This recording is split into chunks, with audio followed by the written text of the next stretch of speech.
Assalamualaikum warahmatullahi wabarakatuh. Bagaimana kabarnya anak-anak? Mudah-mudahan semuanya dalam keadaan sehat walafiat. Jangan lupa untuk selalu menerapkan protokol kesehatan dalam kegiatan sehari-hari kalian ya. Pada kesempatan kali ini, Ibu akan menjelaskan mengenai pencemaran tanah dan udara. Ini merupakan materi lanjutan dari materi sebelumnya, salah satu bagian dari pencemaran lingkungan.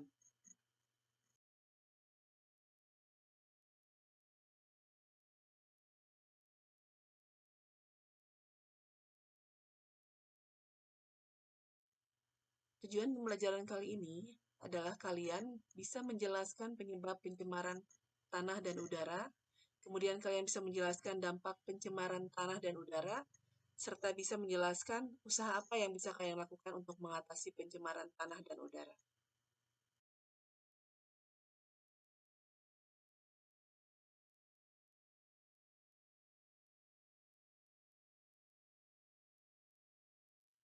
Coba kalian perhatikan gambar yang Ibu berikan. Masih ingat kalian dengan gambar yang Ibu berikan? Pencemaran apakah ini? Ya, betul. Ini adalah pencemaran air. Nah, kalau gambar yang berikutnya, ini ada dua gambar berikutnya ya. Ini pencemaran apa anak-anak? Untuk lebih lanjutnya, kita lihat slide berikutnya. Ibu ulang sedikit ya, materi sebelumnya, mengingatkan kembali bahwa pencemaran air itu adalah masuknya atau dimasukkannya makhluk hidup, zat, energi, atau komponen lain ke dalam air oleh kegiatan manusia.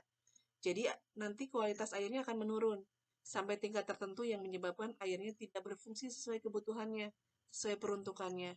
Misalnya yang harusnya bisa digunakan untuk minum, tidak bisa digunakan untuk minum karena warnanya berubah, rasanya jadi berasa, kemudian berbau. Nah, itu adalah terjadinya pencemaran.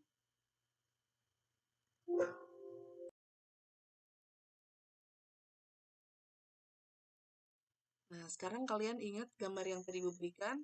Ini ada kepulauan-kepulauan asap ya. Ini namanya pencemaran udara.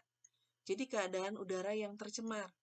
Udara yang tercemar itu seperti apa? Itu adalah udara yang mengandung satu atau beberapa zat kimia dalam jumlah banyak, sehingga mengganggu manusia, hewan, tumbuhan, dan benda-benda lain di lingkungan hidup kita.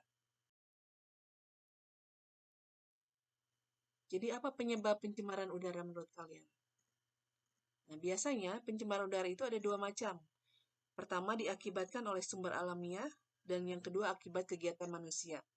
Misalnya di udara yang terjadi perubahan komposisi udara itu alamiah. Tapi bisa juga karena akibat kegiatan manusia, knalpot, kemudian asap-asap pabrik, nah itu menyebabkan pencemaran udara. Nah, berikut ini adalah jenis-jenis polutan udara. Yang dimaksud polutan ini adalah penyebab terjadinya polusi. Nah, penyebab terjadinya polusi udara ada beberapa macam. Misalnya, Ibu contohkan satu ya, dalam kegiatan sehari-hari. Kalian suka bersin. Nah, itu biasanya kalau lagi berjalan ke daerah-daerah yang kotor, yang banyak debu, itu menyebabkan kalian terganggu.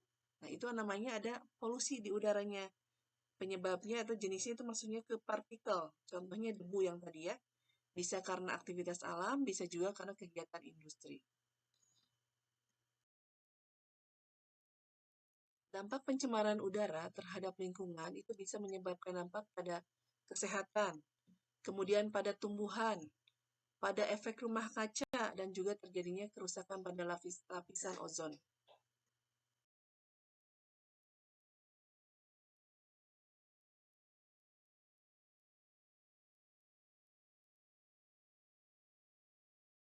Ada beberapa cara yang dapat kalian lakukan untuk mengatasi pencemaran udara.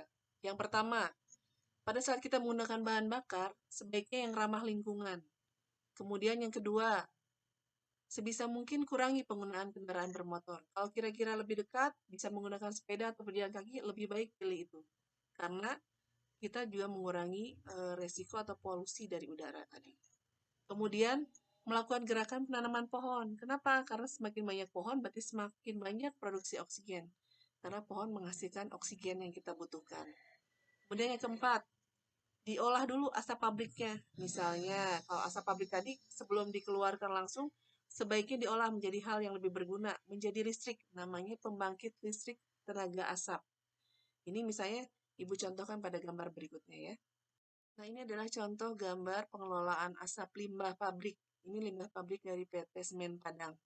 Sebelum langsung dikeluarkan, si limbah tadi dikelola, akhirnya dibentuk menjadi pembangkit listrik tenaga asap.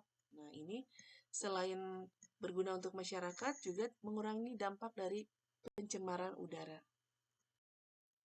Berikutnya, gambar yang kedua yang Ibu berikan tadi, ini adalah pencemaran tanah. Kita lihat kondisi tanahnya, penuh dengan sampah di atasnya.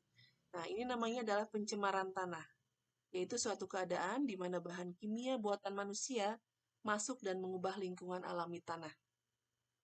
Berikut ini adalah ciri-ciri tanah yang tercemar. Yang pertama, itu biasanya telah hilang kesuburannya. Terlihat tadi kalau misalnya kita menanami tanah tersebut, tanamannya tidak akan tumbuh dengan baik. Yang kedua, keasaman pH tanah yang sudah tidak seimbang lagi. Jadi antara apakah dia asam atau basa, terlalu asam mungkin atau terlalu basa. Kemudian yang ketiga, mengeluarkan bau busuk.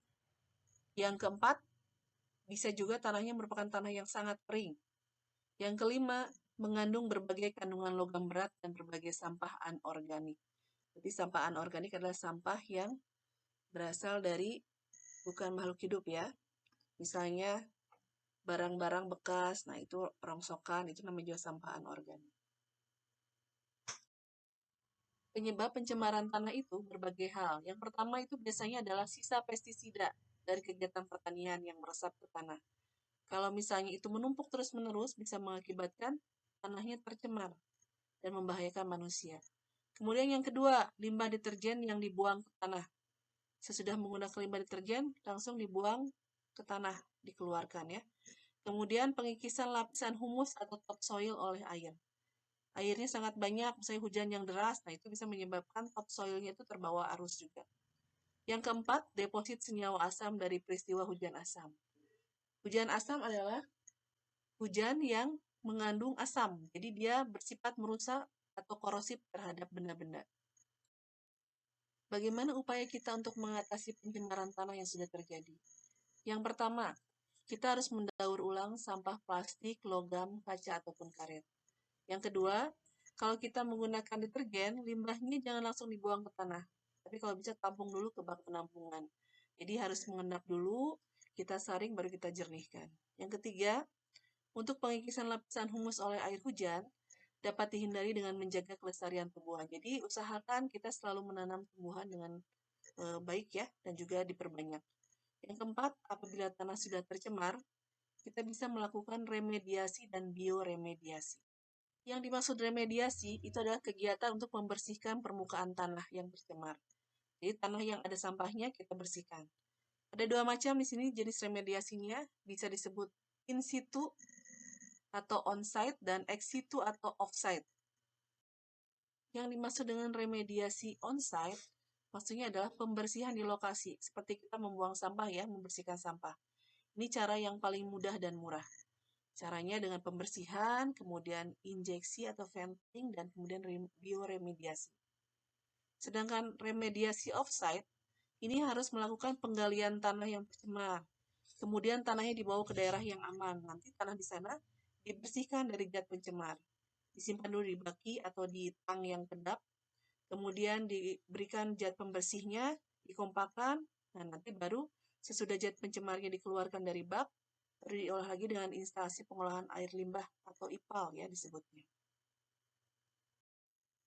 Untuk bioremediasi sendiri, pengertiannya adalah proses pembersihan pencemaran dengan menggunakan mikroorganisme, yaitu jamur ataupun bakteri.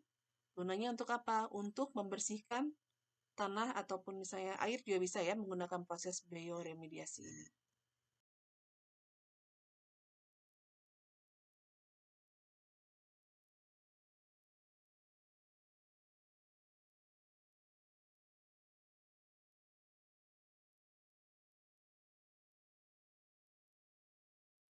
Jadi dapat kita simpulkan pembelajaran kali ini membahas mengenai pencemaran udara dan pencemaran tanah. Kita ulang kembali bahwa pencemaran udara itu adalah keadaan udara yang tercemar.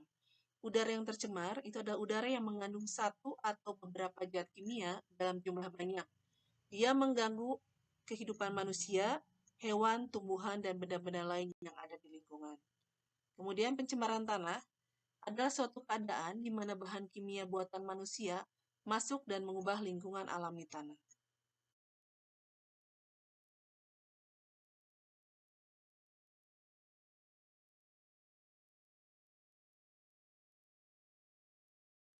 Untuk materi kali ini, Ibu cukupkan sampai di sini. Mudah-mudahan kalian paham dengan apa yang Ibu terangkan tadi. Semoga pembelajaran ini bisa bermanfaat untuk kalian. Jangan lupa selalu semangat dan tetap menjaga kesehatan. Dan jangan lupa protokol kesehatan 3M ya. Nah, kemudian untuk pembelajaran berikutnya, untuk tugas-tugasnya silahkan kalian melihat di WA Group. Terima kasih. Wassalamualaikum warahmatullahi wabarakatuh.